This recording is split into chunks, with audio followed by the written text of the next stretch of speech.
revisi undang-undang itu memang didesain oleh elit-elit politik negeri ini? Oh, kalau saya bilang sih iya dong. Pak Jokowi akan dihormati banyak orang kalau dia berani mengambil langkah evaluasi peradilan, reformasi, perintahkan kepada Menko Polhukam.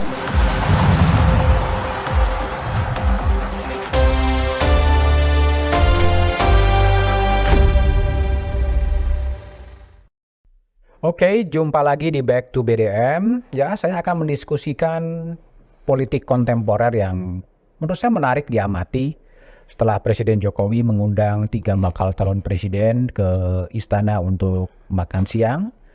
Banyak yang dibahas, ada media yang membahas soal makanan, ada yang membahas soal netralitas. Tapi saya akan ngobrol dengan seorang political scientist, seorang doktor ilmu politik dari Universitas Airlangga yang meraih gelar PhD dari Murdoch University, Mas Airlangga pribadi, untuk mengamati secara lebih dalam sebetulnya apa yang sedang terjadi dalam panggung politik Indonesia. Mas Airlangga, gimana kabar? Baik, Mas, kalau nonton politik di Indonesia, kalau saya nonton seperti nonton sinetron ya, betul nggak sih sebetulnya? iya kalau kita lihat kan semakin lama semakin kayak sinetron drama politik. Drama politik ya? Iya, dan kita warga ini suruh hanya menonton saja kelihatannya. Kecenderungannya gitu. Nah, terus yang dibahas makanannya apa, di sana makan apa, begitu ya? Iya, betul. Terus warga hanya nonton elit-elit, kemudian bersilaturahmi, berdiskusi, mencari pasangan gitu. Iya, jadi hal-hal yang sepertinya sensasional, hal-hal yang sepertinya kemudian ya seperti kita melihat sandiwara, tapi kemudian kita sering bertanya-tanya, apa substansi politiknya dari semua ini? Gitu. Itu yang kelihatannya menjadi persoalan kita sekarang. Jadi saya melihat bahwa ini politik di Indonesia berjalan tanpa menghadirkan substansi-substansi politik yang penting di mana warga bisa terlibat dalam proses memajukan demokrasi, memajukan republik kita, memajukan tentang pentingnya tujuan bernegara yang lebih adil dan lain sebagainya. Itu tidak tertampilkan dalam sandiwara politik yang sedang kita tonton selama ini. Ya, artinya mungkin juga karena nonton sandiwara mungkin juga nggak usah terlalu serius gitu ya. Betul. Melihat politik Indonesia toh semuanya hanya transaksi berbagai kepentingan gitu. Benar. Tapi gini Mas, saya mau lihat nih. Kalau saya baca koran Kompas yang ketika Presiden Jokowi mengundang Pak Prabowo, mengundang Mas Anies, mengundang Mas Ganjar gitu, pesan yang muncul adalah komitmen Presiden untuk netral. Betul. Dan Presiden pun menyatakan akan netral. Sejauh mana Mas Airlangga melihat komitmen dari Presiden Jokowi untuk netral dalam Pilpres 2024? Kalau netralitas itu sebetulnya harapan kita semua, ya kan? Karena kita sedang memilih pemimpin baru terutama, dan kita bisa melihat bagaimana kontestasi elektoral ini bekerja dengan berdasarkan suara rakyat, dan tentunya pemimpin, presiden, dan negara yang netral, agar kemudian bisa berjalan lebih baik dalam pemilihan ini. Tapi persoalannya, apakah dalam tindakan yang akan bekerja berlangsung, presiden ini akan komitmen dengan netralitas itu? Saya sanksi. Ya, karena saya sanksi karena saya pikir bahwa dalam beberapa hal terkait misalnya menteri-menteri yang ada dalam kabinet Pak Jokowi menjadi bagian dari tim pemenangan yang posisi-posisinya sangat signifikan dalam tim pemenangan tersebut. Bagaimana mungkin tim pemenangan yang jelas berkontestasi secara politik dalam Pilpres, tapi kemudian di dalamnya berkomitmen tentang netralitas. Itu pertama. Kedua, kita bisa melihat bahwa salah satu keluarga dari presiden, yaitu Mas Gibran Rakabuming, itu menjadi kandidat dari pasangan Pak Prabowo.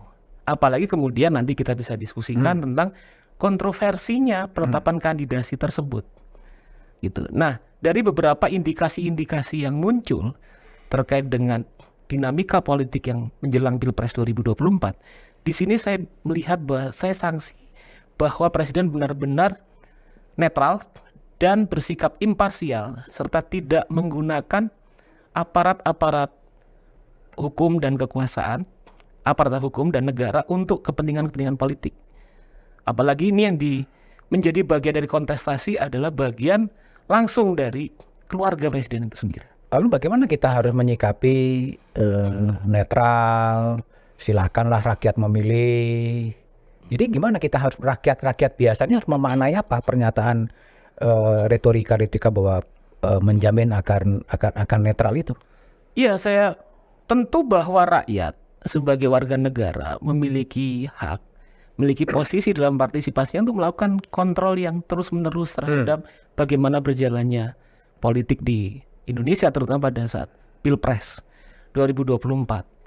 Nah, kan kita bisa melihat apakah suatu pernyataan itu akan benar-benar seperti yang dinyatakan, itu kan melalui tindakan, perilaku. Nah, disinilah kemudian penting, selama ini yang biasanya tampil dalam konteks terjadi krisis demokrasi adalah kekuatan masyarakat sipil. Nah, ini kita lihat, kekuatan masyarakat sipilnya ini masih belum bergerak secara optimal. Atau tidur lah ya? Tidur misalnya.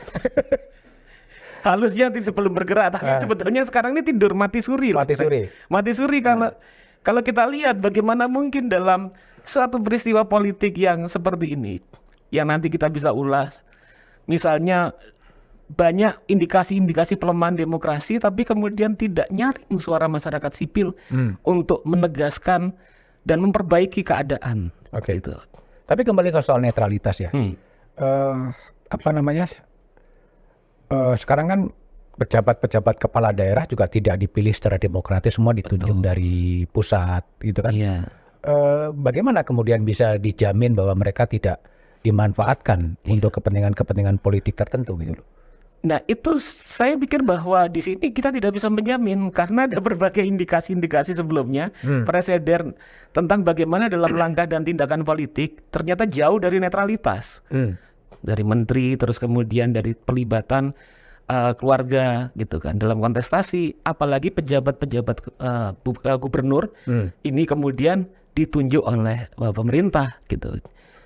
Alam artian itu bisa kita pertanyakan, apakah benar-benar menempatkan diri sebagai aparat yang netral atau menjadi bagian dari rangkaian kepentingan-kepentingan politik? Kalau Mas Arangga lihat apakah memang aparat-aparat penegak hukum atau aparat daerah memang akan netral? Atau memang diarahkan untuk mendorong kepada salah satu calon? Apabila masyarakat sipil tidak benar-benar bersuara terkait dengan kondisi seperti ini, maka kita tidak bisa mendapatkan netralitas dari pemerintah. Seberapa kuat masyarakat sipil, Mas? Sekarang ini kondisinya sedang tidur. Yang penting untuk kita coba dorong itu adalah bagaimana membangunkannya. Karena kalau masyarakat sipil ini bangun, dia bisa menjadi kekuatan yang meluruskan, membenarkan arah politik, gitu kan.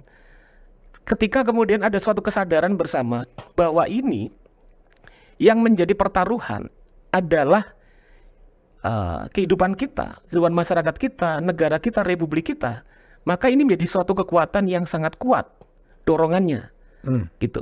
Karena kita tidak bisa kemudian berharap kepada misalnya politisi memiliki kepentingan sendiri-sendiri, kepentingannya sektoral. Kita tidak bisa berharap juga misalnya kepada elit politik tertentu, atau menjamin misalnya pemerintah bersikap netral tanpa ada tekanan politik dari bawah untuk bersikap netral. Nah, di sini maka harapan tentang bagaimana membangun kebaikan bersama itu dalam konteks Pilpres sekarang, harapannya hanya pada masyarakat sipil saat ini. Oke, kita lihatlah masyarakat sipil terakhir dengan merespon putusan MK muncul deklarasi Juanda. Betul. Ya kan? Lalu kemudian dulu ketika KPK juga muncullah petisi-petisi dari masyarakat sipil gitu. Iya. Tapi juga tidak punya dampak apa-apa tuh. Benar. Karena kalau kita ngelihat bahwa kondisi masyarakat sipil kita selain tadi dibilang mati suri itu juga terbelah. Tidak ada suatu sikap bersama yang kemudian mengabarkan bahwa Indonesia ini tidak sedang baik-baik saja. Sebagai suatu kekuatan yang terhimpun bersama, menyuarakan tentang kepentingan bersama ini tidak muncul sekarang. Ada keretakan dalam masyarakat sipil kita. Kenapa retaknya? Retaknya karena kalau kita lihat bahwa berbagai aktor-aktor strategis yang menjadi bagian penting dari civil society saat ini juga masuk dalam pusaran konflik dan kekuasaan.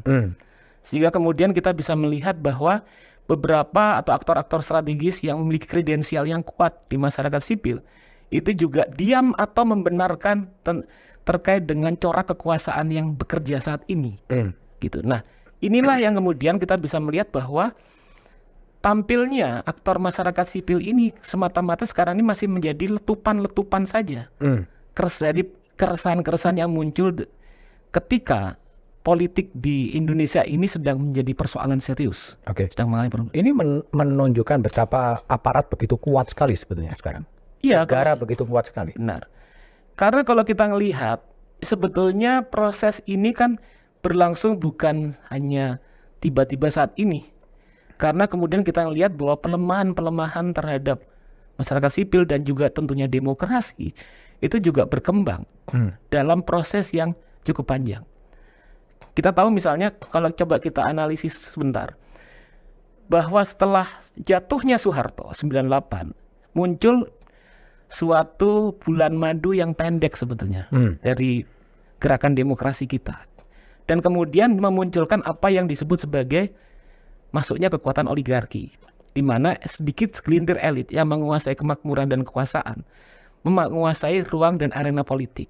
Nah, tapi dalam konteks struktur kekuasaan oligarki ini pun sebetulnya mereka masih memiliki hubungan, keterkaitan, dan memiliki kepentingan terhadap demokrasi. Sehingga kemudian demokrasi tidak memiliki hantaman serius. Tapi kepentingan-kepentingan dari segelintir elit ini yang bekerja untuk mengakumulasi kekuasaan dan kemakmuran melalui demokrasi.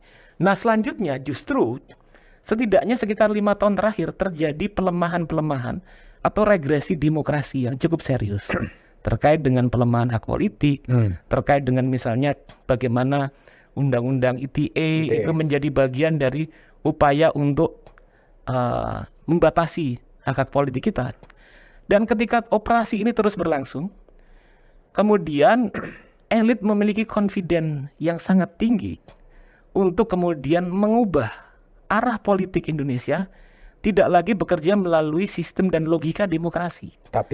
Tapi kemudian kita arahan dan tendensinya menuju pada pelemahan demokrasi dan membentuk suatu tatanan politik yang sama sekali bukan demokrasi saat ini.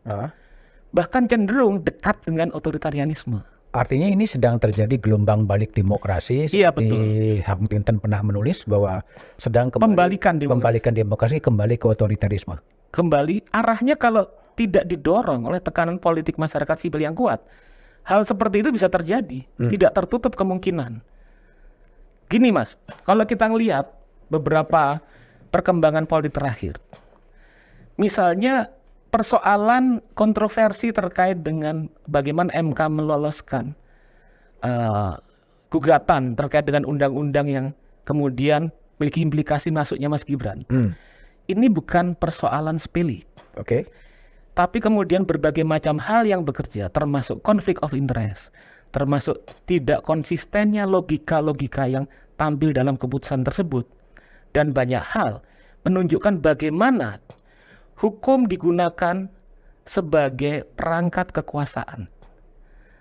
Di sini kemudian yang terjadi adalah harapan kita bahwa kita hidup dalam tatanan politik republik di mana kekuasaan itu seharusnya tidak tak terbatas.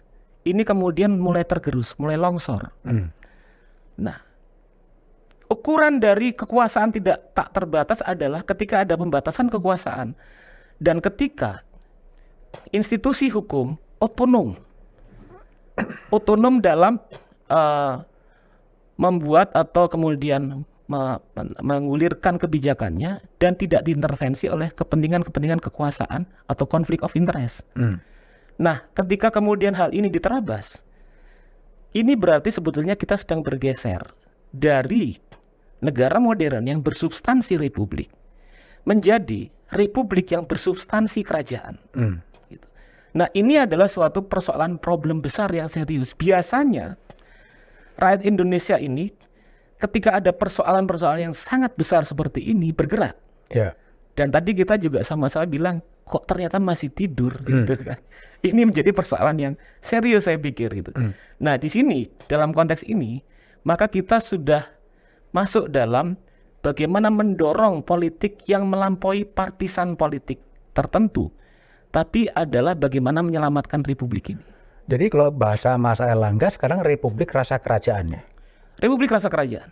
Kita kalau kita tidak bertindak dan dibiarkan kondisi seperti ini akan terjadi republik rasa kerajaan. Seperti perbandingan, bagaimana nanti kita akan bahas tentang politik dinasti misalnya, seperti yang terjadi misalnya di Irak pada era Saddam Hussein. Keluarga-keluarganya menjadi bagian dari elit politik, distribusi kekuasaannya disebarkan oleh itu kan rasa keluarga, rasa dinasti. Seperti juga misalnya di Syria dalam dinasti Assad, atau bahkan Korea Utara. Semuanya republik, tapi kalau kita hidup di sana, kehidupan politiknya seperti dalam struktur kerajaan. Tapi menggunakan jalan-jalan demokrasi toh? Tapi kemudian demokrasi digunakan sebagai mekanisme dan aturan yang bekerja untuk dibolokkan untuk demi kepentingan kekuasaan. Logikanya, demokrasi dan republik adalah bagaimana ini menjadi mekanisme sistem dengan semangat untuk membatasi kekuasaan agar tidak bertindak sewenang-wenang. Jadi kemudian terbangun suatu politik kewargaan yang bebas dominasi. Nah, yang terjadi sekarang, demokrasi dan institusi-institusi republik digunakan untuk kepentingan kekuasaan, untuk melanggengkan kekuasaan dan mengakumulasi kekuasaan. Sehingga kemudian tidak ada batasan-batasan institusional yang bisa kemudian membatasi agar kekuasaan orang tertentu, pimpinan tertentu tidak lebih tinggi daripada yang lainnya, gitu. Jadi yang terjadi itu sebetulnya demokrasi atau vetokrasi sih sebetulnya? Sebetulnya vetokrasi itu kan sebagai dalih untuk melanggengkan bagaimana pembalikan demokrasi ini bekerja gitu kan. Kalau vetokrasi dilihat sebagai bagaimana kehendak memveto dari pimpinan terhadap proses politik agar sesuai dengan kepentingannya, maka itu yang terjadi bekerja gitu.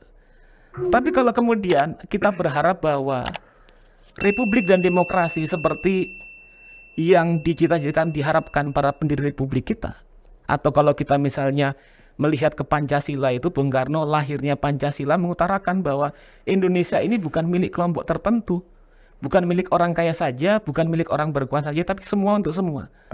Nah, ini sedang terjadi pelongsoran terkait dengan cita-cita republik seperti yang diharapkan dan dibayangkan oleh the founders of republik kita. Kembali kepada tadi yang back to otoritarisme atau kembali kepada republik bercita rasa kerajaan gitu. Kalau ini tren ini diteruskan gitu, akan kembali menjadi negara seperti Orde Baru dulu? Bisa jadi seperti Orde Baru dulu, tapi ini dengan level yang lebih tinggi. Kalau kita ingat, ya, pada masa era Orde Baru, gitu, terkait dengan persoalan ini, betul bahwa Soeharto menempatkan diri sebagai tiran dengan menjadi pemimpin yang berada dalam power di atas yang lain. Tapi kemudian yang membedakan adalah pada masa era Soeharto, yang terbentuk baru bagi keluarganya adalah kerajaan bisnis. Tapi kemudian pilihan bagaimana kemudian anak-anaknya masuk ke politik itu baru setahun sebelum dia lengser. Nah, ini justru pada saat ketika momen mulai mau berakhirnya pemerintahan Pak Jokowi, ini kemudian secara terorkestrasi bersama mau membangun sebuah tatanan republik bercita rasa kerajaan, di mana kerajaannya itu bukan hanya kerajaan bisnis, tapi juga terbangun berdasarkan kerajaan politik, di mana distribusi kekuasaan politik itu terhubung dengan orang-orang yang dekat dan memiliki hubungan kekeluargaan. Tapi apakah itu sesuatu yang salah dengan dalam konteks negara demokrasi kalau dilihat bahwa setiap anak presiden, anak menteri punya hak politik juga? Iya, tapi kan terkait dengan hak politik semua warga negara itu kemudian dilindungi, dijamin dan dibatasi oleh institusi yang bekerja secara imparsial, yang bekerja melalui pijakan fairness, keadilan, di mana tidak ada indikasi intervensi politik yang muncul sehingga kemudian bisa membelokkan batasan-batasan sistemik tersebut. Gitu. Tapi kemudian kalau sedemikian rupa, ketika kemudian institusi-institusi negara atau trias politika digunakan untuk kepentingan bagi sebutlah anak presiden, anak menteri atau anak apapun, ini jadi persoalan. Karena batasan tentang semua berlaku bagi semua. Batasan tentang bagaimana hukum atau aturan berlaku bagi semua, termasuk anak menteri, termasuk anak presiden, termasuk anak bakul soto. Ini tidak bekerja, tidak berjalan. Gitu. Oke. Tapi bukankah kalau kita ngomong politik dinasti, bukankah itu sejak di pilkada ya, di partai-partai politik, anak ketua umum juga menjadi pengurus partai politik. Iya. Bukankah itu sudah menjadi realitas sebenarnya? Iya. Ini kalau soal dinasti politik ini ada pembahasan yang agak kompleks lebih panjang terkait dari berbagai macam yang selama ini saya pikir simplifikasi terhadap wacana tentang politik dinasti. Apa yang berlangsung tadi terkait dengan bagaimana Republik kita rasa kerajaan itu menjadi bagian yang tampil misalnya dalam banyak politik lokal kita. Ada berbagai daerah yang kemudian menempatkan posisi elit politik yang bekerja dengan distribusi kekuasaan bagi keluarga-keluarganya. Ya, suami diganti istrinya. Ya, segala macam. Tapi dalam konteks nasional, presidennya masih belum ada sebetulnya. Ya, dari Bu Mega ke Mbak Puan. Iya, tapi kan tidak pada saat menjadi presiden. Yang menjadi batasan adalah pada saat ketika itu dalam ruang partai politik. Tapi kemudian dalam lingkup republik bernegara, berdemokrasi dalam konteks bersama republik, belum ada presidennya ini. Iya. Dan kalau kita lihat politik dinasti itu, kalau kita lihat dalam tradisi political science, itu setidaknya saya temukan ada 3 model politik dinasti. Pertama itu family politics. Family politik. Family politics itu adalah ketika dalam satu keluarga ada beberapa anggota keluarganya atau turun-temurun berprofesi menjadi politisi. Oke. Itu muncul di mana-mana gitu. Di Amerika, Kennedy, dinasti Kennedy, dinasti Clinton gitu. Macam-macam. Itu family Di politics. Indonesia, family politics. Dan dalam family politics ini biasanya, tidak semua, biasanya itu berada pada satu partai. Dan kalau kita lihat apakah kemudian menjadi problem politik, family politics ini, kita bisa melihat, kita bisa melakukan assessment. Apakah kemudian terkait dengan kompetensi yang tampil menjadi elit ini, kompetensinya kuat, baik gitu kan, cerdas atau tidak gitu. Apakah kemudian sistem rekrutmen dan sistem pemilihannya itu sudah berbasis pada meritokrasi apa enggak? Assessmentnya kompleks ini. Itu baru bisa kita lihat ini problem family politics. Kedua, itu model politik dinasti yang banyak bekerja, terutama kalau di negara-negara Asia Tenggara itu seperti di Filipina, yang berbasis pada namanya local bossism. Jadi orang yang powerful di tiap-tiap daerah, mereka mengembangkan dinastinya, anggota-anggota keluarganya, sebagai bagian dari politisi yang kuat. Tidak saja di daerah tersebut, tapi juga di tingkat nasional. Sehingga pertarungan politik di Filipina itu antara dinasti Marcos, dinasti Aquino, dinasti segala macam. Dan ketiga, ini yang menjadi persoalan. Politik dinasti sebagai royal family politics. Royal family politik. Jadi politik bangsawan. Jadi ketika negara itu kemudian sedemikian rupa dibangun berdasarkan tadi yang seperti kita diskusikan, rasa kerajaan, rasa kesultanan, di mana pemimpinnya melakukan distribusi kekuasaan pada orang-orang yang terhubung dalam hubungan keluarga secara langsung atau dalam hubungan pernikahan, perkawinan, dalam rangka kemudian itu untuk melanggengkan kekuasaan atau mengakumulasi kekuasaan dan kemakmurannya yang lebih besar. Ini yang berlaku di banyak republik yang karakternya adalah otoritarian. Seperti tadi saya sudah utarakan, seperti kemudian di Syria, di Irak, gitu, di Korea Utara. Dan ini kemudian menjadi persoalan ketika ada indikasi manuver-manuver politik untuk melanggengkan atau membangun proses tersebut.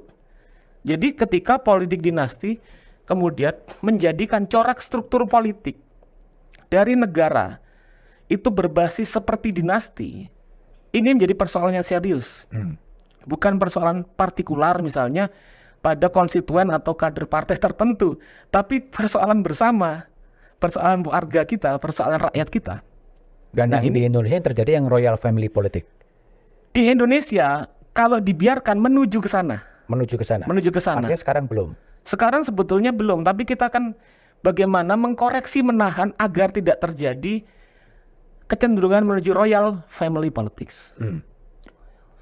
Tapi ada juga simplifikasi. Katakanlah Mas Gibran yang kemudian melalui uji materi, kemudian dia lolos sebagai bacawa pres gitu. Kemudian dia argumentasikan lagi ya, kalau emang nggak suka ya nggak usah dipilih. Iya, tapi kan kemudian bukan hanya pada saat proses kontestasi kampanye itu atau pemilihan bekerja, tapi bagaimana cara dan mekanismenya, mulai dari kandidasinya, mulai bagaimana dalam proses politik bekerjanya institusi-institusi kenegaraan untuk menampilkan kandidat atau calon tersebut, itu juga harus menjadi ukuran. Gitu. Karena kemudian bagaimana Republik ini kan menjaga agar bagaimana proses siapa yang menjadi elit politik itu tampil melalui mekanisme politik yang demokratis, yang imparsial, dan menjaga etika Republik kita. Oke. Itu fondasi pertama. Kedua, juga kemudian bagaimana agar negara ini, pemerintah ini, dan birokrasi tidak bekerja untuk kepentingan politik tertentu.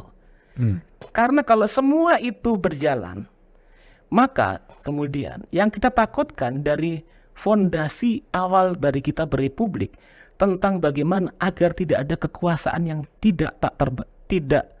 tak terbatas. Ini kemudian menjadi ancaman kita. Oke.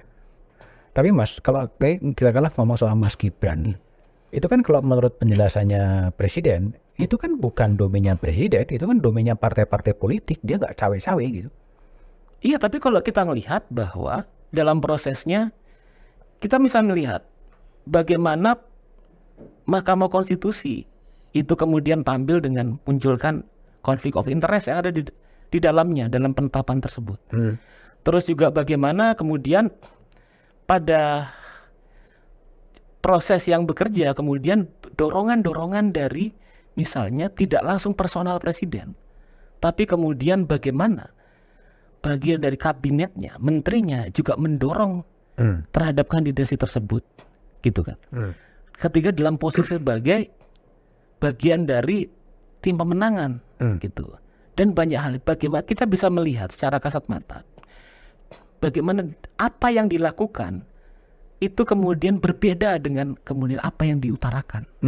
Dan selalu ada distingsi antara apa yang dikatakan dengan apa yang dilakukan. Sepertinya kalau kita lihat akhir-akhir ini banyak seperti itu. Dan memang polanya begitu, antara panggung depan dan panggung Iya, belakang ada selalu berbeda. frontage dan backstage berbeda. Selalu berbeda. Selalu berbeda. Dan itu politik drama tadi yang di awal. Iya. Apa yang dikatakan tidak cawe-cawe gitu kan. Itu Tapi urusan kemudian partai politik. drama politik tersebut kualitasnya diturunkan oleh tindakan-tindakan politik yang kasat mata kita saksikan sebetulnya. Misalnya? Justru drama politiknya juga kok seperti ini gitu kan.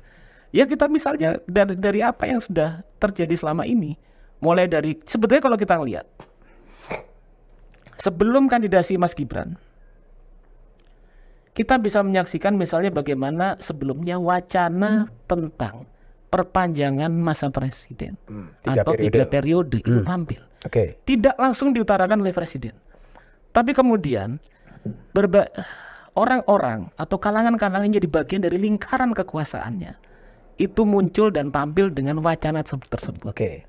Gitu kan. Artinya di situ kita bisa melihat adalah langkah politik yang mencoba untuk menerabas batasan tentang kekuasaan yang tak terbatas tadi. Itu bekerja di lingkaran politik kekuasaan presiden. Oke. Ketika kemudian dan di situ kita bisa menyaksikan misalnya secara langsung misalnya kita bisa melihat bagaimana ketua-ketua partai politik sebagian besar mendukungnya atau diam, tidak ada suara gitu. Tapi kemudian misalnya PD Perjuangan Bu Mega menolak langsung masa ini. Ini kan berarti menunjukkan ada ketegangan terkait dengan bagaimana menempatkan Indonesia ini tetap dalam koridor batasan republik atau tidak, gitu kan. Dan selanjutnya fase yang bergulir adalah misalnya terkait dengan seruan atau misalnya aspirasi terkait dengan untuk menambah masa jabatan kepala desa, perangkat desa, kayak gitu kan. Semuanya bergulir tentang bagaimana untuk menerabas batasan kekuasaan. Itu terus berjalan. Dan kemudian didorong misalnya akhirnya oleh kekuatan-kekuatan dalam lingkar kekuasaan itu sendiri.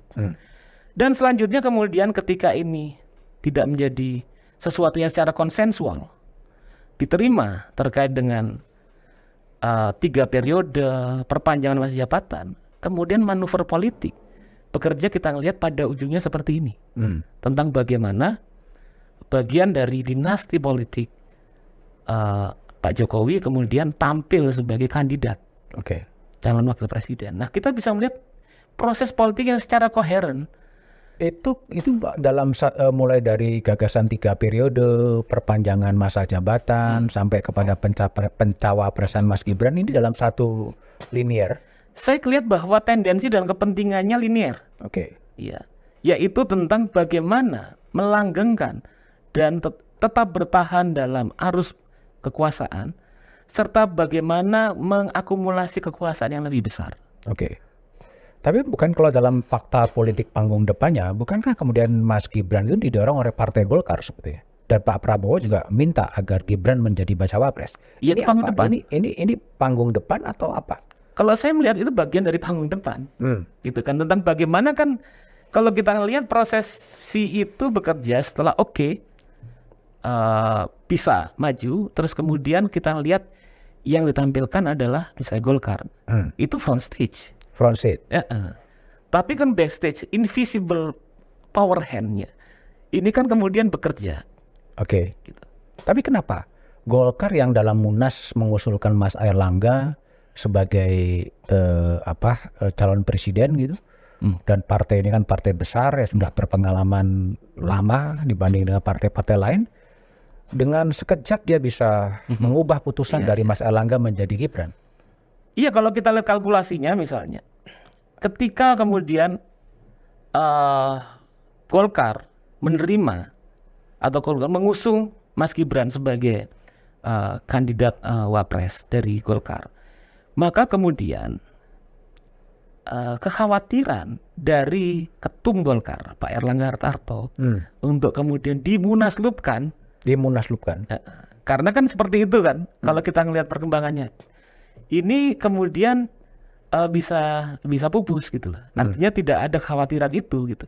Karena kan dalam kontestasi politik ini, ketika misalnya pasangan ini menang, Pak Prabowo dan Mas Gibran menang, maka kemudian ketum Airlangga Hartarto ini akan mengklaim saya adalah bagian dari elit Golkar yang berhasil memenangkan pasangan elektoral 2024.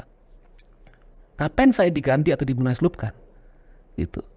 Dalam posisi ini tetap bahwa Golkar berada tetap dalam tradisi menjadi bagian dari arus kekuasaan, seperti tradisi Golkar. Tidak ada yang gagal di sini. Nah, itulah yang coba dilihat mengapa Airlangga menerima, gitu kan, pencalonan. Menerima karena realitas politiknya menerima, atau memang juga ada sandera-sandera yang lain? Kalau saya melihat bahwa yang jelas kelihatan Airlangga menerima itu karena dengan Golkar mencalonkan Mas Gibran, posisinya berarti dia memiliki saham yang besar dalam pasangan tadi. Sehingga apabila menang, kursi kekuasaan dia sebagai ketum tidak goyang di situ. Dan tentu saja kalau kita bisa melihat dalam ini, sebenarnya ada yang menarik. Beberapa bulan yang lalu misalnya saya cek statement dari Menkominfo, Pak Budi Aris Setiadi, itu ngomong gitu, ketum partai akan berhati-hati dalam mencalonkan kandidatnya, karena kalau kalah bisa berhubungan dengan hukum, gitu kan, bisa dipenjara gitu. Nah, ini kan dia sendiri berarti menunjukkan sebagai aparat negara tentang bagaimana negara ini bekerja bukan dengan logika hukum, Oke. tapi logika kekuasaan yang menggunakan hukum. Gitu. Kembali pada Golkar, apakah kemudian pasca DCT, pasca daftar caleg tetap itu diumumkan, pure tidak ada dinamika atau gejolak di Golkar dengan pencalonan Mas Gibran sebagai bacawa pres?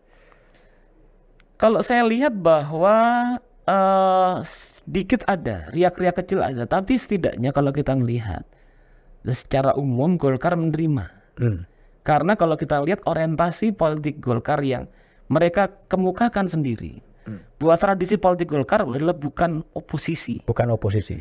Dan semua faksi-faksi politik di Golkar dalam pertimbangan kalkulasi politik mereka, pasangan Prabowo Gibran ini yang paling berpeluang Untuk menjadi menang. Oke. Jadi Pragmatisme politik yang sedang terjadi. Iya. Tapi bagaimana menjelaskan juga dengan PAN yang kemudian mendorong Mas Erick Thohir, tapi kemudian juga menyerah pada realitas politik harus menerima pasangan Prabowo Gibran? Saya pikir bahwa pertama itu terkait dengan bagaimana kalkulasi kekuasaan bekerja.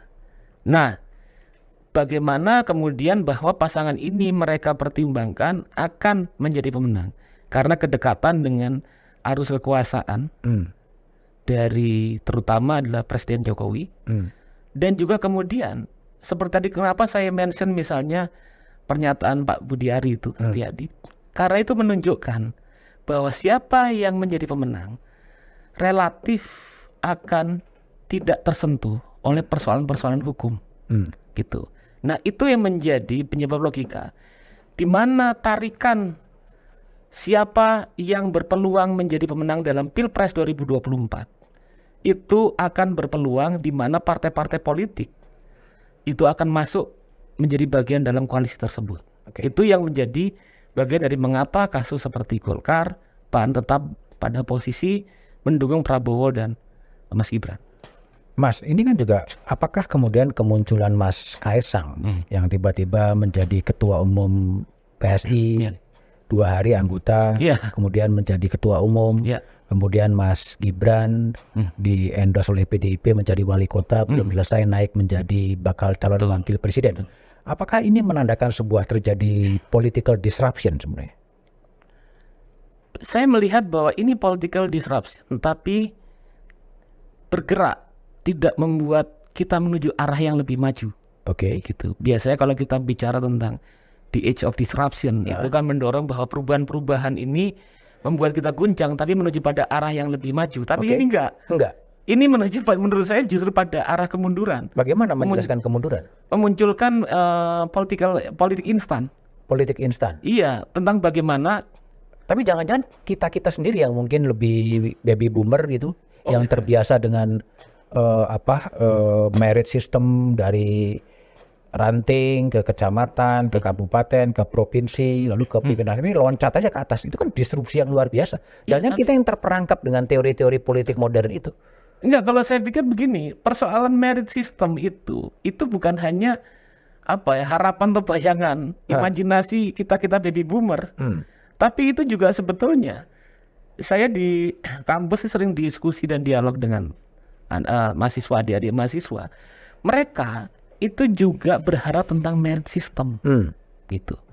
Karena hanya dengan merit system bahwa ketika masyarakat, ketika negara menghormati mereka karena kapasitas, maka kesempatan mereka untuk lebih maju itu akan lebih baik dan lebih besar.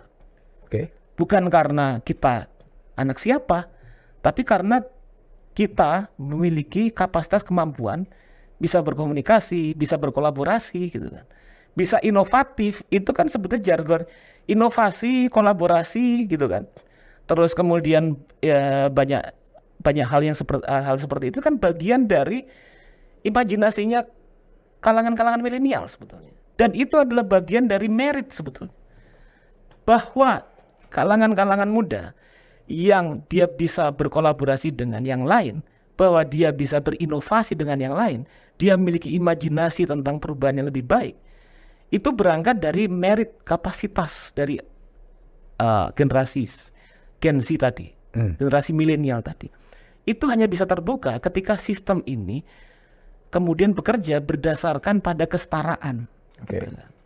Berdasarkan tentang bagaimana sistem ini bekerja, tentang sesuatu dilihat dari apa yang dilakukan, apa yang dipikirkan, bukan dari privilege seperti apa yang membuat seseorang mendapatkan posisi yang bagus. Itu adalah harapan universal dari kalangan muda, gitu, terutama pada era modern ini.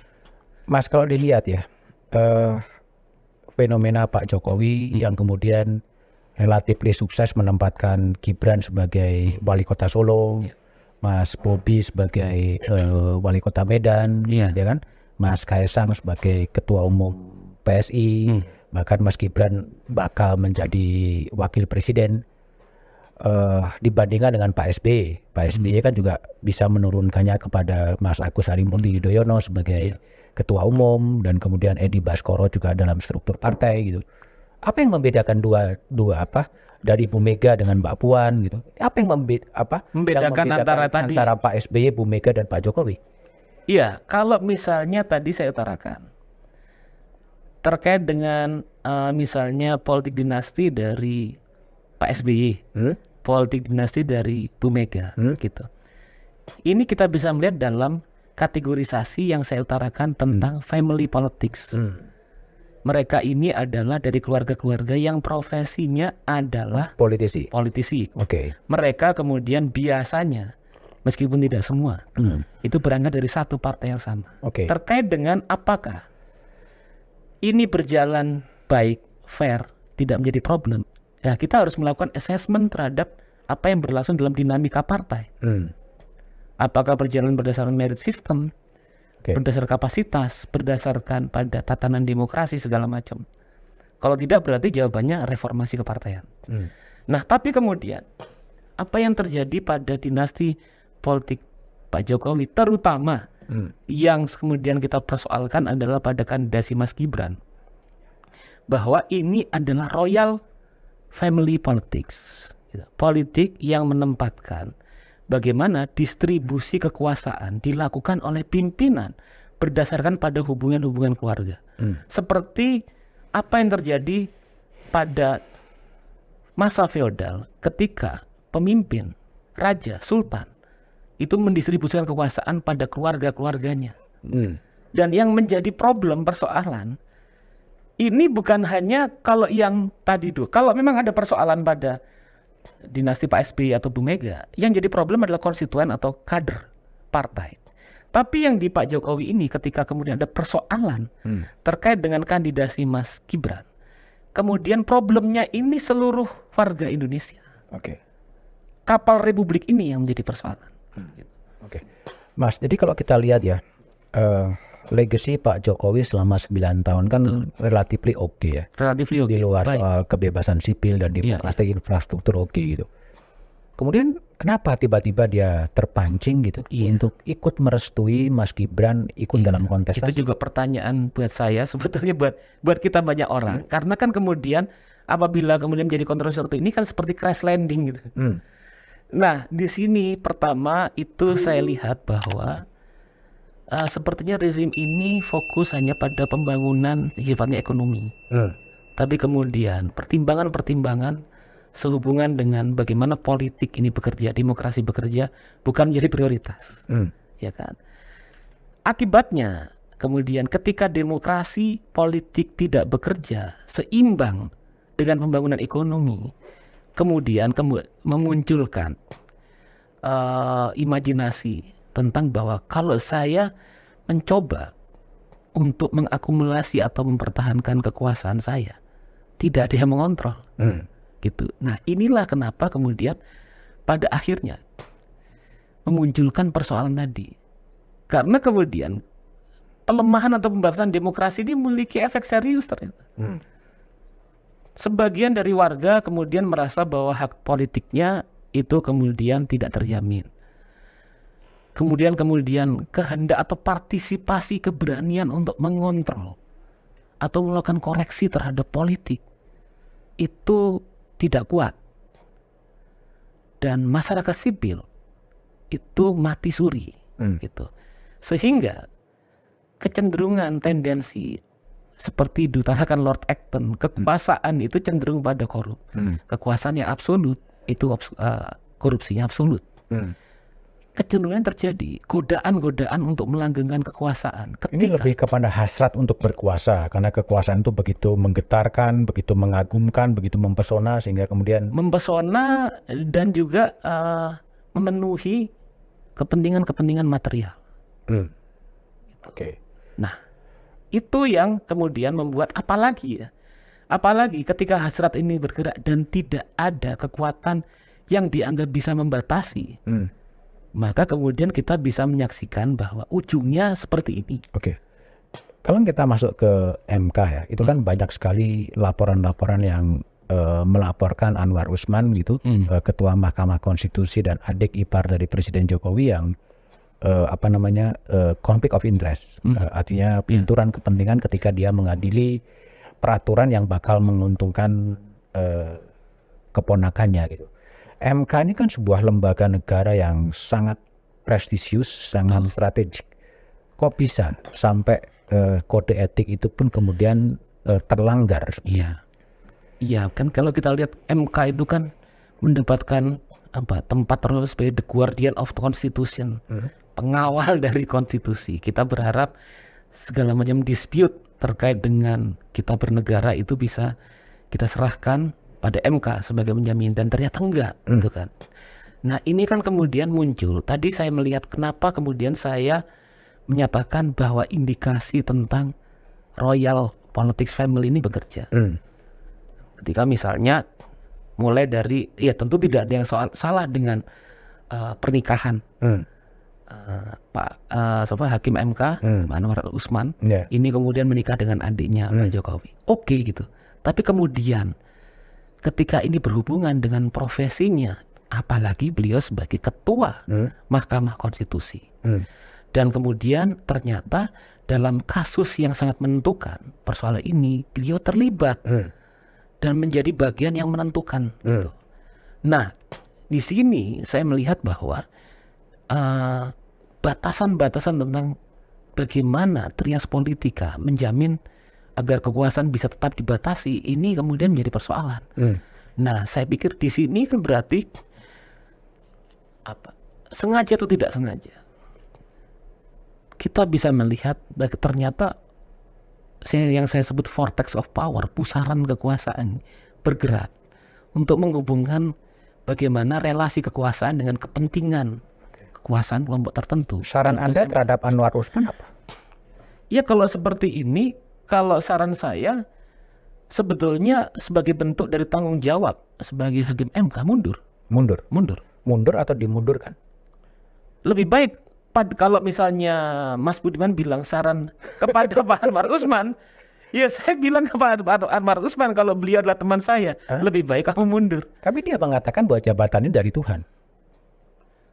Iya, tapi kan amanah dari Tuhan tidak untuk kemudian digunakan dalam konteks untuk intervensi kekuasaan. Oke. Seandainya dia tetap bertahan, apa dampaknya bagi Mahkamah Konstitusi?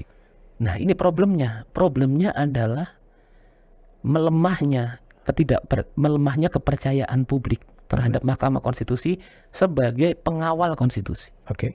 Dan dia bakal menyidangkan sengketa-sengketa pemilu? Iya. Artinya kemudian kita tidak ada kepastian. Kita tidak ada kepastian tentang negara ini akan berjalan secara fair, secara adil. Terkait dengan bagaimana dinamika politik yang bekerja, bagaimana hak-hak kewargaan kita ini dijamin. Kepastian hukum ini yang satu lagi menjadi bagian yang sangat fundamental dalam republik. Ini tidak bekerja. Kita kehilangan ekspektasi terkait dengan hal itu. Apakah Jimli Asidiki, Bintan Saragih, dan Wahidudin Adam yang dibentuk sebagai Majelis Kehormatan Mahkamah Konstitusi itu bisa punya keberanian untuk menyelesaikan apa yang disebut oleh Mas Arief Hidayat sebagai prahara di Mahkamah Konstitusi? Kita berharap seperti itu, tapi lagi-lagi kalau masyarakat sipil kita masih mati suri, sepertinya itu juga tidak menjadi kenyataan harapan itu. Tidak menjadi kenyataan. Kalau masyarakat sipil tidak bekerja dan mengkoreksi prahara politik ini. Padahal ini sebenarnya opportunity bagi MK-MK untuk meluruskan kembali atau memberikan peluang bagi Mahkamah Konstitusi untuk reborn gitu sebetulnya. Iya, Sebetulnya kan dalam suatu krisis itu kan ada harapan perbaikan. Ini momentum sebetulnya. Momentum. Kalau kita bisa melampaui ini dengan baik, kita akan maju lebih baik lagi. Kita akan maju untuk melesat. Apabila kita memiliki harapan tentang Indonesia Emas 2045, ketika kita berhasil meneguhkan dan tetap menjaga Republik ini, tetap bekerja dengan spirit Republik, maka kemudian harapan itu akan lebih cerah ke depan. Oke, kalau logika itu diikutin, artinya MK akan memberikan sebuah keputusan. Iya. Apapun putusan itu, apakah kemudian diduga atau diputuskan terjadi pelanggaran etik, dan kemudian si hakim konstitusi itu katakanlah mundur, apakah putusannya kemudian bisa berubah? Kita ngelihat ke depannya seperti apa. Ekspektasinya tentu paling optimal bisa berubah, tapi setidaknya ketika kemudian ada koreksi dan tindakan tegas terkait dengan problem etik, harapan tentang perbaikan ini akan membangun kembali ekspektasi kita terhadap negara demokrasi. Jangan lupa bahwa demokrasi itu kan katanya kan bukan sistem yang terbaik, tapi yang lebih baik di antara yang semuanya yang buruk, gitu kan. Dan satu lagi, karena demokrasi memiliki mekanisme untuk memperbaiki diri. Mekanisme ini, harapan dan mekanisme untuk memperbaiki diri ini yang bisa mengembalikan kepercayaan rakyat. Oke. Itu kan putusannya akan diberikan tanggal 7 November, di mana batas akhir penggantian kandidat bisa dilakukan 8 November. Katakanlah kemudian putusan dari majelis etik itu kemudian mengatakan ada pelanggaran etika dari dari hakim konstitusi. Bukankah ini juga peluang juga bagi bagi Presiden Jokowi mengatakan kemudian karena ada pelanggaran etika ya sudah saya tarik saja, tidak jadi gitu, dan kemudian diganti dengan calon lain. Iya, kalau misalnya ini sudah jelas-jelas, artinya konsekuensi itu berarti kan ada etika politik yang terlanggar.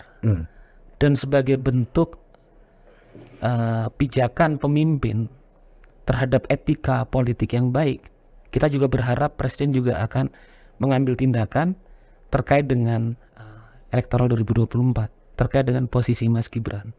Karena kalau itu berani dilakukan oleh Presiden, maka kita akan mengenang Presiden Jokowi pada bab terakhir buku politiknya itu dengan harum, gitu, dengan baik. Kalau berdasarkan pada catatan-catatan kinerja Pak Jokowi selama 10 tahun ini relatif oke, maka pada akhir dia akan meninggalkan torehan yang baik tentang masa kepemimpinan Presiden Jokowi. Is it possible? Possible. Itu tergantung niat baik, tergantung bagaimana berpegang pada etika yang baik, etika politik yang baik. Dan peluang politiknya masih ada? Masih ada. Tergantung apakah Presiden mampu melampaui kepentingan dan berpegang pada etik. Berdasarkan pengalaman-pengalaman yang ada, apakah itu akan bisa diambil seandainya memang ada putusan yang dari MK yang melakukan pelanggaran etik? Saya masih berharap, gitu, masih husnuzon, masih prasangka baik terhadap Presiden, bahwa itu adalah langkah perbaikan yang bagus, gitu. Apabila dia kemudian mengambil tindakan berani berdasarkan pada virtue tentang hal ini untuk membangun kembali bahwa fondasi Republik kita tidak memiliki persoalan. Kalau tidak terjadi dan di gaspol dan terjadilah pasangan Prabowo Gibran, Mas Anies Muhaimin dan Mas Ganjar Pak Mahfud? Saya nggak tahu, tapi setidaknya ini kemudian sedikit banyak akan melemahkan legitimasi atau kepercayaan publik terhadap bahwa pemerintahan ini untuk menyelenggarakan semangat Republik. Oh, oke. Faktor pencawapresan Mas Gibran inilah yang menyebabkan ada ketegangan antara Presiden Jokowi dengan PDI Perjuangan. Titik kulminasinya di situ. Jadi kalau kita lihat misalnya kontestasi antara PDI dan Pak Presiden, atau ketegangan lah, bukan kontestasi. Ketegangan ini muncul sebetulnya kalau saya melihat indikasinya pada persoalan perpanjangan jabatan 3 periode, gitu kan. Bukan langsung diumumkan, dibicarakan oleh Presiden, tapi oleh orang-orang dan kekuatan-kekuatan politik di lingkaran Presiden. Sehingga kemudian, misalnya kalau kita melihat episode politiknya, misalnya pada pidato Bu Megawati dalam ulang tahun PDI Perjuangan kemarin langsung gitu mengutarakan kepada Pak Presiden tentang tidak perlu ada 3 periode perpanjangan jabatan. Artinya tetap kita berpegang pada konstitusi, pada demokrasi, pada republik. Nah, ini kemudian memunculkan ketegangan-ketegangan yang terus kemudian tampil, yang titik kulminasinya adalah pada kandidasi Mas Gibran yang notabene masih menjadi kader dari Partai PDI Perjuangan, diusung oleh PDI Perjuangan, dan tiba-tiba kemudian menjadi pasangan dari Pak Prabowo. Nah, ini adalah episode tentang pembelahan posisi politik dari PDI Perjuangan dan Pak Jokowi. Tapi PDI Perjuangan juga kelihatannya strateginya adalah semacam playing victim, merasa ditinggalkan oleh Presiden Jokowi padahal karpet merah telah diberikan gitu. Iya, kalau kita lihat bahwa itu menjadi bagian untuk menjelaskan ya persoalan, tapi sebetulnya kurang cukup. Karena kemudian bahwa dalam momen elektoral ini bahwa publik itu ingin melihat posisi kekuatan politik bukan hanya semata-mata menjadi korban. Terlalu banyak sandiwara politik. Nggak perlu lagi kita tambah sinetron, ya kan? Yang perlu kemudian diposisikan adalah oke, kalau sudah berbeda, maka kemudian posisi politik seperti apa yang diambil. Dan sebetulnya di sini ada ruang kosong di mana elit politik masih belum keras menyuarakan apa yang selama ini menjadi aspirasi dari segelintir kekuatan masyarakat sipil. Ada krisis republik, ada pelemahan demokrasi, ada trias politika yang terancam, ada kepercayaan publik yang longsor. Nah, bagaimana kekuatan-kekuatan politik masuk dalam politik universal yang melampaui partikularitas kepentingan dengan tujuan untuk mengembalikan, merehabilitasi politik kita. Itu yang paling penting. Selama ini kemudian masih berbicara dari 3 ini, 3 pasang ini ataupun partai-partai masih berbicara tentang posisi-posisi masing-masing dalam elektoral.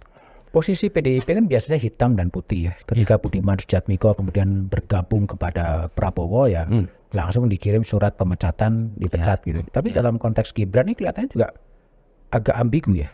Agak ambigu karena kelihatan bahwa ini terkait dengan dinamika politik, bahwa yang kemudian dihadapi pertama adalah power dari presiden, kedua terhubung dengan pasangan yang berkontestasi dalam pilpres. Sehingga efeknya secara politik mungkin tidak sekeras. Kalau Mas Budiman Sujatmiko langsung dipecat, tidak sekeras dengan apa yang kemudian terjadi kalau Gibran. Nah, tapi menurut saya yang paling penting sekarang adalah penegasan. Sudahi, selesaikan persoalan misalnya kesedihan romantis terhubungan dengan Pak Jokowi itu sudah selesai, itu bagian dari politik.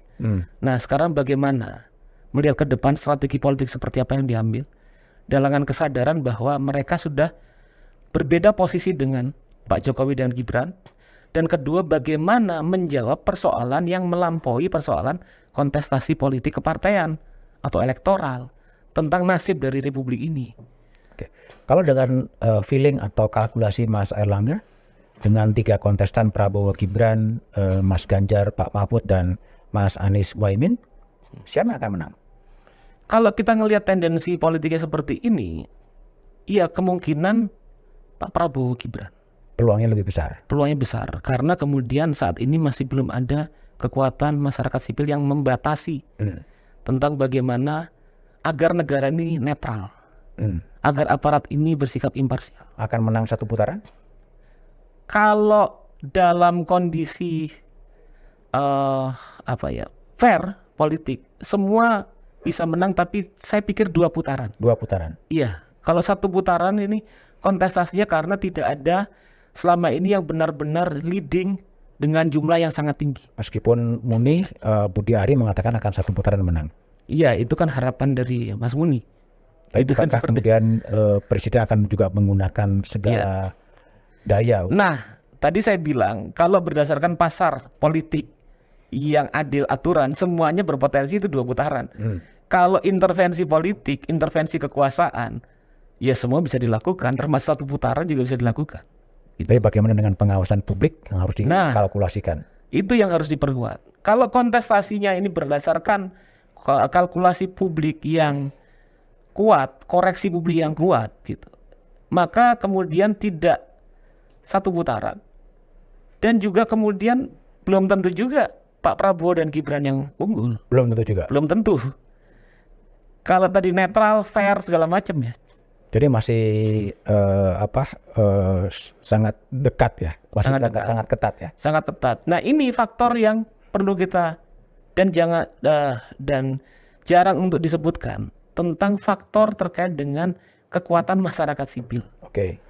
Kalau kekuatan masyarakat sipilnya berdaya, mampu mengkoreksi keadaan, Oke. maka proses elektoral ini akan lebih seimbang, akan kompetitif, Oke.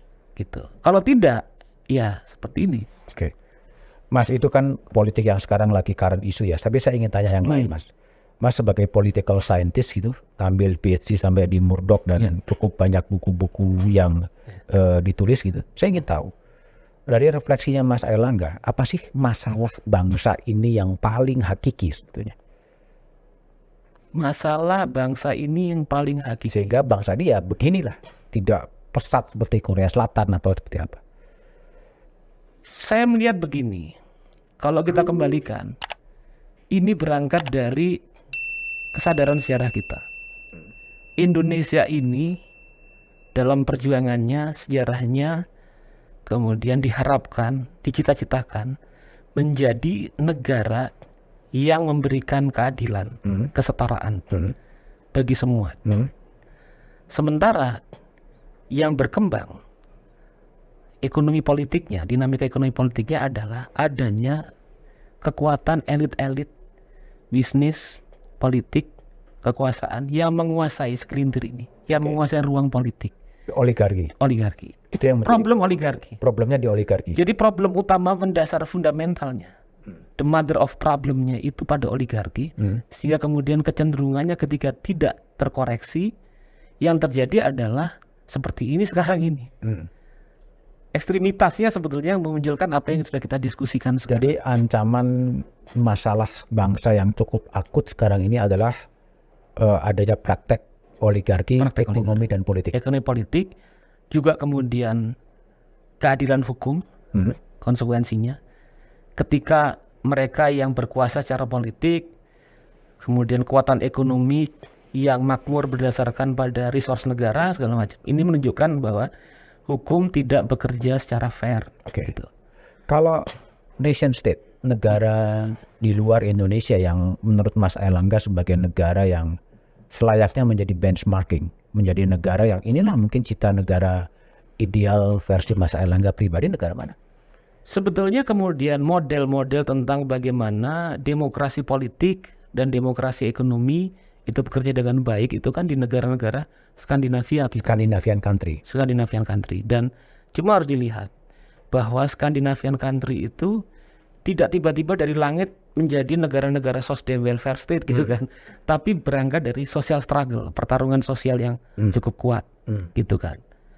Nah, dalam dinamika ini yang harus dilampaui oleh Indonesia. Bagaimana mereka yang sadar memiliki orientasi orientasi visi untuk lebih maju secara politik, lebih progresif, mampu kemudian mendorong perubahan-perubahan politik sehingga membangun desain pelembagaan, desain negara yang berbasis pada keadilan, kemerdekaan politik dan kesejahteraan. Dan itu ada negara-negara di Skandinavia. Oke. Kalau tokoh di luar negeri atau di dalam negeri, tokoh pemimpin bangsa atau siapapun yang kira-kira menjadi idola dari Mas Airlangga, siapa ya? Kalau misalnya politisi, pemimpin itu Abraham Lincoln. Abraham Lincoln. Ya. Kenapa?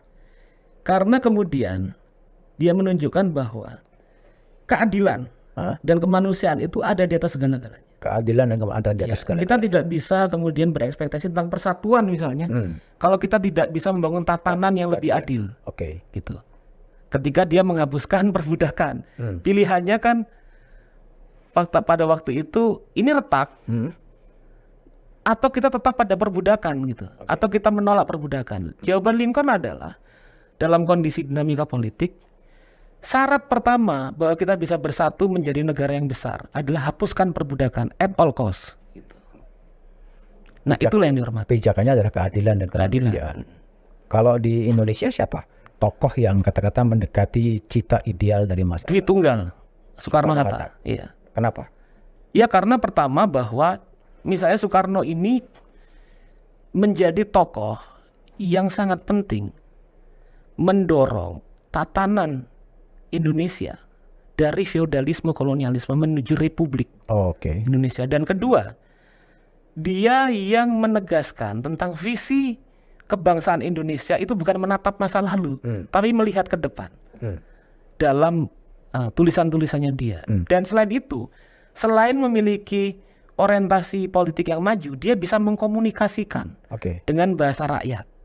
Sehingga membawa pada waktu itu rakyat yang 94% buta huruf, sebagian besar bisa menerima cita-cita kemerdekaan.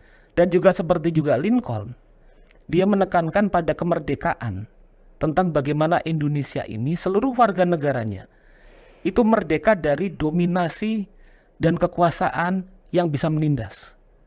Itu mimpi Soekarno dan mimpi Bung Hatta juga sebetulnya.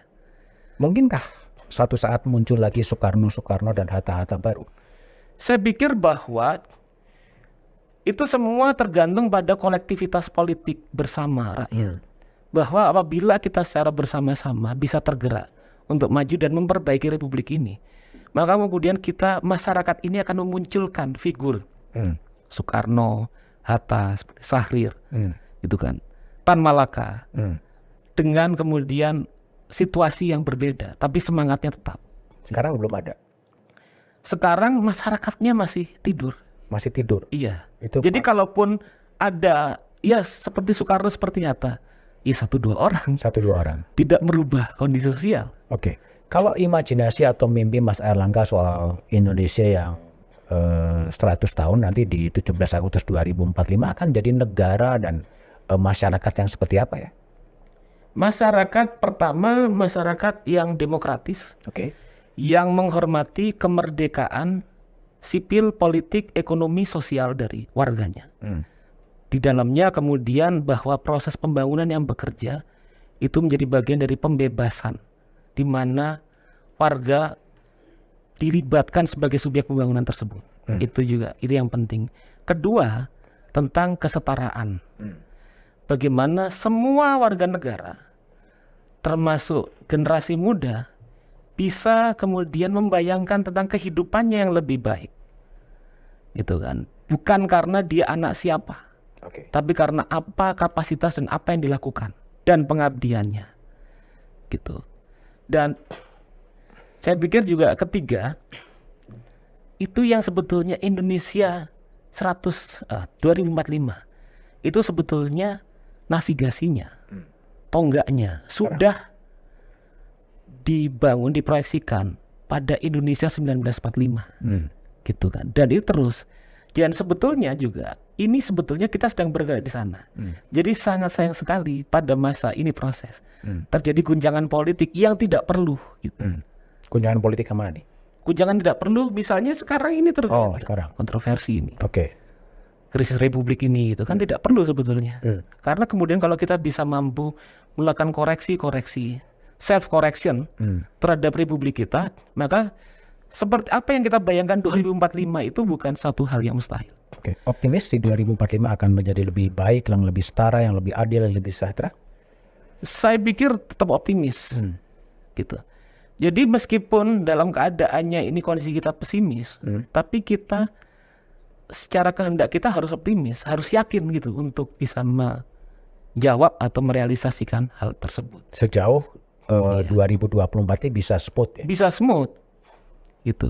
Dan juga itu bisa, dan harapannya tentunya sirkulasi kekuasaan juga bisa berjalan dengan baik. Iya. Jadi semata-mata bahwa visi tentang pembangunan yang pesat pada 2045 itu juga memerlukan syarat politik gitu. Syarat politik yang penting, dan itu dalam koridor demokrasi. Dan itu bisa terjadi sirkulasi kekuasaan 2045 yang smooth dan kemudian tercapai cita-cita seperti yang ada di preambul Undang-Undang Dasar 45? Saya pikir iya, selama kemudian ini momennya bagaimana tindakan dan apa yang kita lakukan sekarang gitu, Akan menentukan. akan menentukan ke depan. Oke, Ya. baik. Matur nuwun, Mas Airlangga. Oke, Demikianlah sama-sama, Mas. obrolan saya dengan Mas Airlangga pribadi, seorang PhD dari politik dari Universitas Airlangga yang telah membincangkan soal situasi politik kontemporer, apakah itu soal politik dinasti, apakah itu ekspektasinya dan imajinasinya soal Indonesia 2045. Jumpa lagi di tamu-tamu saya berikutnya di Back to BDM. Thank you. Revisi undang-undang itu memang didesain oleh elit-elit politik negeri ini. Kalau saya bilang sih iya dong. Pak Jokowi akan dihormati banyak orang kalau dia berani mengambil langkah evaluasi peradilan, reformasi perintahkan kepada Menko Polhukam.